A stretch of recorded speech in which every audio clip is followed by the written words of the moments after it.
With a population of approximately 8 million, the huge cosmopolitan city of New York is a melting pot of immigrant communities. Sometimes this diversity results in clashes between cultures. Other times, positive outcomes result from the merging of backgrounds and traditions.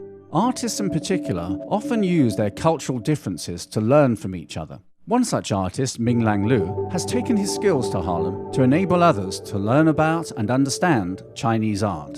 Born in Shanghai, Ming has studied Chinese art for the majority of his life. At a very young age, he learned about calligraphy and painting from his father and has continued to paint through the more difficult times in his life. Ming moved to the US in 1990 and today lives in New York, where he continues to create beautiful landscapes, flowers, animals, and even the symbol of the United States, the eagle.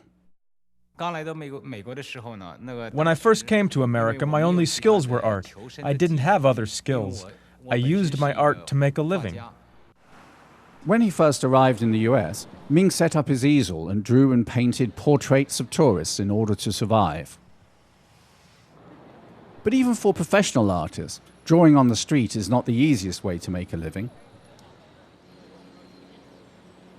So Ming eventually stopped painting on the street and began to work for the New York Chinese Cultural Center. Through them, he brought his skills to Harlem and the children of Public School 36. What's this? Just a circle, right? Okay. Side is black. I change the color. What color this? Yellow. Okay. I just put you see this for the ear. As we all know, a lot of artists are not employed being artists.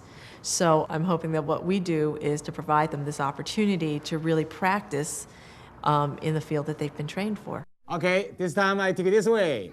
Little circle one. Yeah, you very good job. Good. Teaching at the public school, though, is more than just an opportunity for Ming. The program benefits the children as well. Head teacher Cynthia Mullen-Simons says the program is important to her Year 4 pupils. You cannot teach solely by the book, paper, and pencil. They have to become involved. We need our students to hear firsthand people from various cultures talk about their ethnicity. Too much water. I show you this. Not too much water, you see. From time to time, Ming stops to help each child get his or her painting just right. The kids view Ming as their teacher from China, but Ming sees beyond ethnicity. He just sees pupils who want to learn how to paint a tiger. Chinese children, American children, Hispanic children, and black children, they're all the same, no difference. Even though New York is already established as a diverse international city, programs like the Chinese Cultural Centers still make a considerable difference. When we bring these programs in, the kids get to see real people from another culture and to relate to them on many different levels.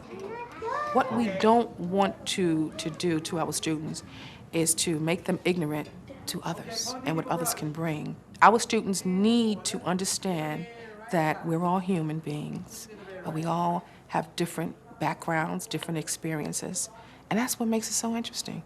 These days, in addition to being an artist, Ming is also serving as a kind of cultural ambassador for his country. In the long run, Ming's art may open the door to a whole different world for these children. I feel like I'm doing very important work, and it makes me really happy to teach calligraphy and painting to the children. I'm introducing them to a wider world of Chinese culture, giving them a greater understanding of Chinese people in the world, and broadening their horizons. Ming is not only good in his role as a teacher, he is also excellent in his role of cultural ambassador.